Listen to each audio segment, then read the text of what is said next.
अच्छा सुनो, सब्सक्राइब करते वक्त ना घंटी बजा देना ताकि जब मैं ऑनलाइन आऊँ तो तुम्हारे फोन की भी। अब इन्होंने क्लाइमेक्स दे दिया, एंडिंग। मैडम क्या नाम है, सबसे पहले ये बताइए। मेरा नाम खुशी सिंह। खुशी सिंह कहाँ से बिलोंग करती हैं आप?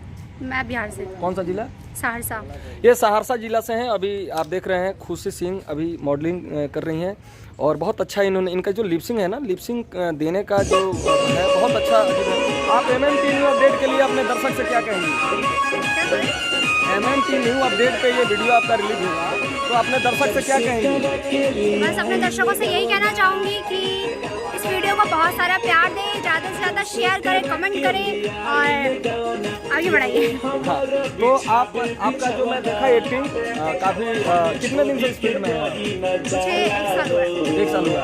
तो 1 साल से ये काम कर रही हैं और ये बहुत अच्छा आगे बढ़ेंगी। इनका जो मेहनत मैंने देखा प्रेजेंट टाइम में, इनका काम करने का तरीका भी जो देखा वो बहुत अच्छा लगा मुझे। बेस्ट ऑफ लक, आगे बढ़िए। जब तक वीडियो पे आप बने रहिए, एक एक न्यू अपडेट आपको देते रहेंगे। MMT new update. Bye bye, my love India. तो आज मैं आपको दिखा रहा हूँ मेकिंग वीडियो, ब्लॉग वीडियो, जो कि किस तरीके से हम लोग शूटिंग करते हैं। देखिए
अच्छा बड़ा था।